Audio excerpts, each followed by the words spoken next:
First time I heard the name Chuck Rainey was when I was watching John Patitucci's electric bass video course on VHS. Yeah, childhood in the 90s with cassettes, walkmans and VHS players. What really got my attention was the fluidity of the groove Patitucci was playing. I loved those 16-note phrases and highly melodic approach using mostly the combination of root notes, fifths and octaves. However, when I heard the nasty double stop at the end of the third loop, I fell in love with Rainey's style. As a session player, Chuck Rainey worked with Hall of Fame artists such as Aretha Franklin, Steely Dan, Quincy Jones, George Benson, Joe Cocker, or even Louis Armstrong. Some say that his bass is on more than 1,000 plus albums and makes him one of the most recorded bass players in history. Lesson time!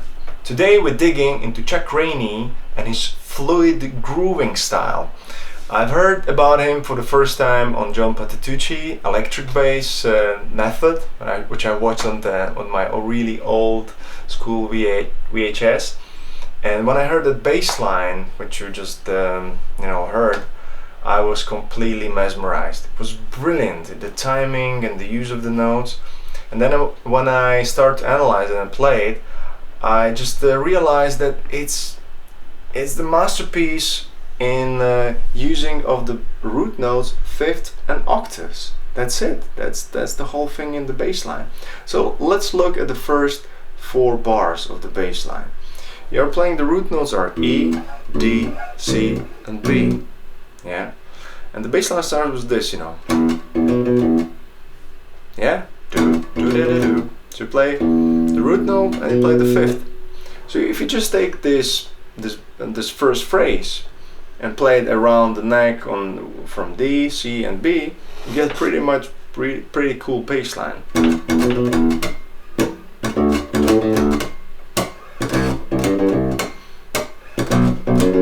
Can speed it up.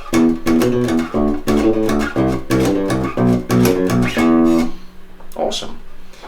And then you have these little extra notes which are very cleverly used. So I'm playing from A to D. I'm going, So this is like.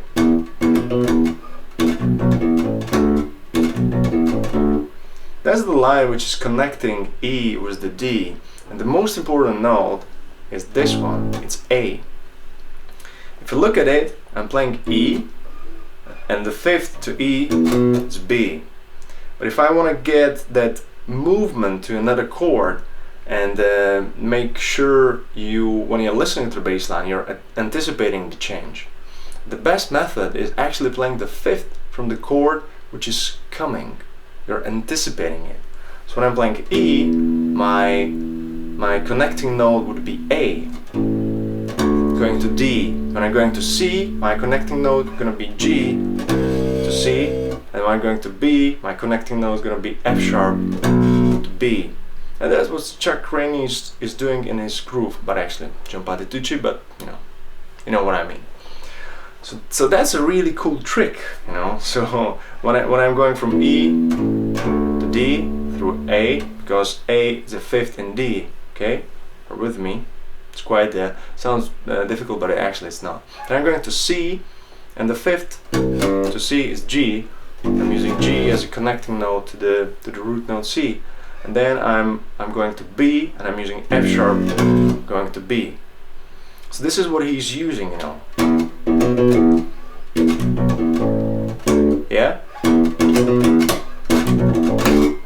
Sounds great. And then I'm switching the octaves. When I'm playing on D, instead of just repeating the groove I'll show you before, he's playing with the sound of the fifths and the octaves. So we have this variation. So playing on the D, then you play the octave. And again I'm using these connecting notes.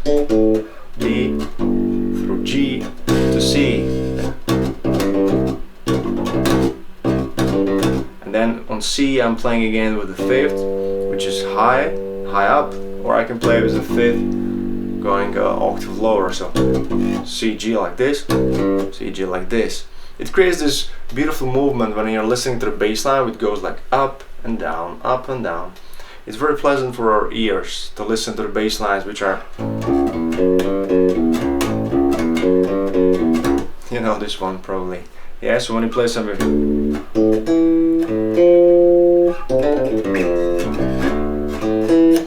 we like big intervals. We like when it goes up and it goes down.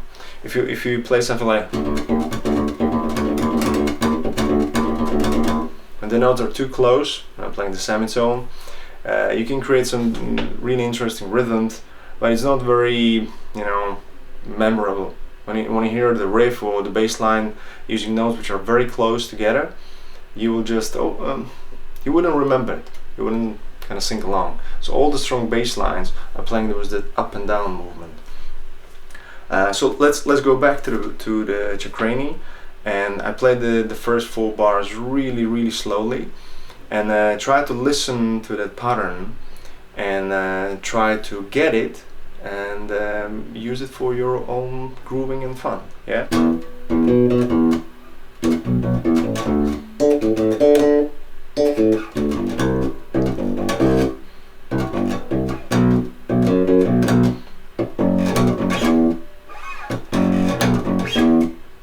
Yeah, it's beauty. It's beauty. So for you, let's consider it homework. If you want to work on this kind of a bass lines, try to put your hand on the root note which you want to play. Okay, so I have it on the E.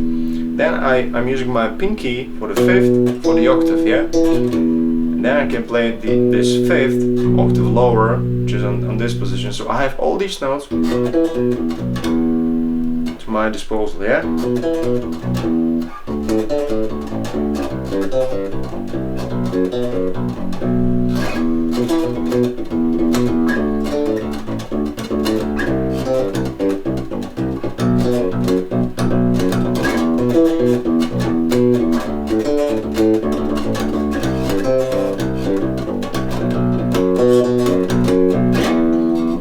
You see, you can do quite a lot just playing these basically 2 notes. I'm playing the root note, 5th, and then I'm playing the octave to the root note, and I'm playing the inversion to the 5th, which is 4th down. That's it. That's a little music theory and inspiration from Chuck Rainey and his fluid groove. Have fun, see you next time.